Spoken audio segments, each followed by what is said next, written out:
August 16, 2017 by Chris Gebhardt. After launching right on time in a rare single-day launch window on Monday afternoon, SpaceX Dragon capsule for the SPX-12 CRS-12 mission arrived at the International Space Station for rendezvous and berthing operations. The mission is delivering thousands of pounds of scientific experiments to the station for what promises to be a busy month of science aboard the world's orbital laboratory. Block 4 debuts, another perfect launch and landing for Falcon 9 since launch on Monday afternoon from the Kennedy Space Center. Dragon has enjoyed an issue-free orbital trip to the International Space Station ISS. Cruising to orbit on her Falcon 9 Block 4 first and second stages, the SPX-12 Dragon slipped into her preliminary orbit after a flawless launch into a thankfully clear Florida afternoon summer sky. This has seemingly become the usual mode of operation. Following completion of first stage flight, the Falcon 9 first stage successfully flew itself back to the Cape Canaveral Air Force Station and landing zone 1LZ1 for a successful RTLS return to launch site landing. This was the sixth Falcon 9 RTLS landing and the 14th overall successful landing of the Falcon 9 first stage, a feat made even more remarkable considering the first successful landing was slightly less than 20 months ago and includes a 5-month stand-down period following the AMOS-6 pad conflagration. Moreover, since the first successful landing, only 3 landing attempts have failed, with no landing attempt failures since Eutelsat 117 West BABS-2A on 15 June 2016. Notable for SPX-12, however, is its importance to the overall goal of introducing upgrades to the Falcon 9 that will culminate next year in the so-called Block 5 iteration. While both the first and second stage Block 5 variants will make their debut on the uncrewed Demo 1 flight of the Crew Dragon capsule in February 2018, intermediate advancements from the upgraded full-thrust variant have now taken to the skies and pushed a payload to orbit. See also the inaugural flight of the Block 4 appears from all accounts to have been a tremendous success, delivering Dragon to her intended orbit while also allowing landing and recovery of the first stage. This first stage recovery will allow SpaceX engineers to comb through the first flight proven Block 4, examining the first stage's performance and post-flight condition.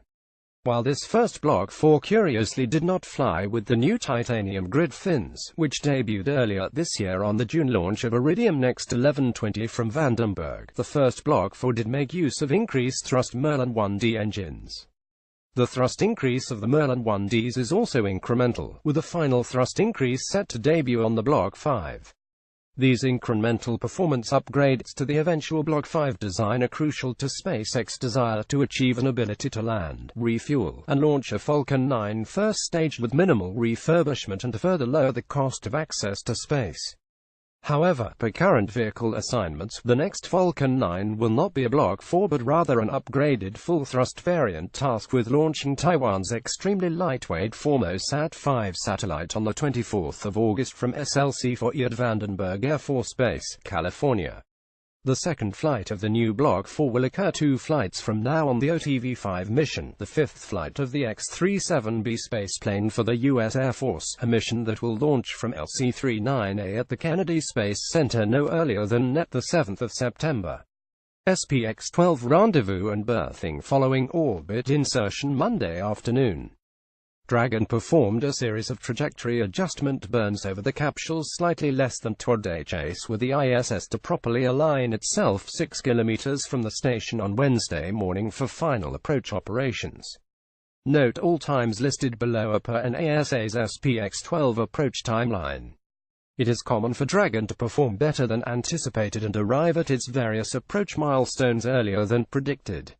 The detailed approach timeline, including time and duration of all thruster firings and associated delta velocity changes, is available for download on L2.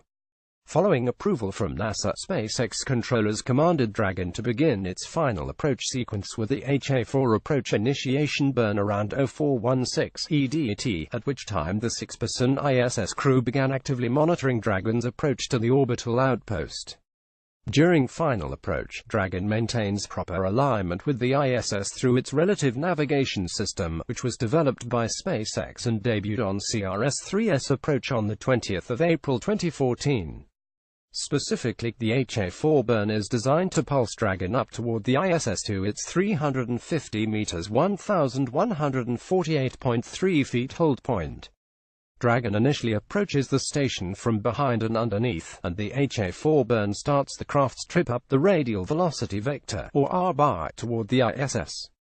Once Dragon arrived at the 350 meters hold point, the craft fired its thrusters to hold relative position with the station, at which time controllers at SpaceX Mission Control Center MCCX in Hawthorne, CA, commanded Dragon to perform a 180 degrees yaw maneuver so the craft was oriented to its proper position for grappling by the Space Station Remote Manipulator System SSRMS War Station Arm at the end of the approach sequence.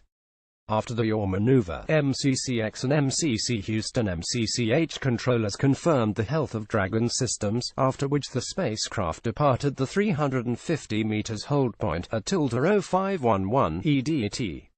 The next hold point for Dragon was 250 meters 820.2 feet below the ISS.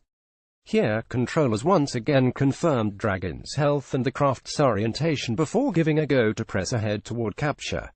Importantly, at any point, at a scheduled hold point or otherwise, ground controllers and the station crew have the ability to manually abort Dragon's approach through the Commercial Orbital Transportation Service's Ultra-High Frequency Communication Unit CUCU if an off-nominal condition presents itself. Dragon's onboard computers also have the ability to abort the approach sequence at any point if they sense an off-nominal situation, be that drifting off course or a misalignment, miscommunication of the guidance and navigation systems. These off-nominal situations are exceedingly rare, but can do happen. The SPX-10CRS-10 Dragon suffered just such a fate on its first attempted rendezvous in February 2017. Berthing was aborted the day and proceeded nominally the following day. While such an event is not expected for SPX-12's arrival, should it occur, NASA and SpaceX will review the reason for the abort and NASA will have a conversation with Roscosmos, the Russian Federal Space Agency, to determine how best to realign the scheduled Thursday EVA spacewalk of Russian ISS crew members Fyodor Yurchakhin and Sergei Ryazansky, as Thursday is the day Dragon would likely re-attempt a rendezvous depending on the reason for an abort with the ISS due to a need to be berthed to the station before that spacewalk. In this situation, with Dragon on orbit carrying time-sensitive science experiments, it would be advantageous, in the event of an aborted rendezvous Wednesday, to get Dragon berthed to the ISS before the Russian EVA if possible.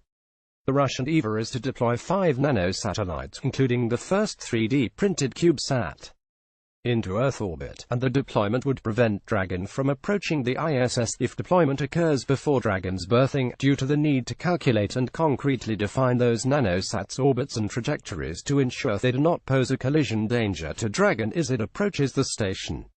Nonetheless, for SPX-12's nominal approach this morning, once a go to proceed from the 250 meters hold point was given by both MCCX and MCCH. Dragon continued its approach. Shortly thereafter, Dragon crossed the 200 meters mark from ISS and entered the keep-out sphere course around the station. At this point, MCCX handed off primary ground control decision-making to NASA controllers at MCCH. Dragon then arrived at the 30 meters 98.4 feet hold point where teams performed final assessments of Dragon's readiness to close to the capture point 10 meters 32.8 feet below the ISS. Once Dragon arrived at the capture point, ISS flight engineers Jack Fisher and Paolo Nespoli, working in the robotic workstation in the Cupola lab, extended the SSRMS toward Dragon's grapple fixture. After receiving a go for capture from MCCH, Fisher and Nespoli used the SSRMS's camera on the latching end effector as overviewed in a detailed presentation available in L2 to precisely move the station arm to grapple posture. At this point, Fisher and Nespoli inhibited the station's thrusters and Dragon was commanded to free drift mode. Fisher and Nespoli will move the SSRMS over Dragon's grapple fixture pin and triggered the capture sequence. Fisher and Nespoli captured Dragon at 0652 EDT. After capture, a series of post-grapple checkouts will occur before Fisher and Nespoli carefully translate Dragon to its pre-install position 3.5 meters away from Node 2 Harmony's Node Airport. Once at the pre-install position, station crew members will take photos and videos of Dragon for post-launch engineering evaluation. Fisher and Nesperly will then move Dragon 1.5 meters from Node 2, at which point they will wait for the final go for berthing call to connect Dragon to the Common Berthing Mechanism (CBM) interface and secure the spacecraft to the station.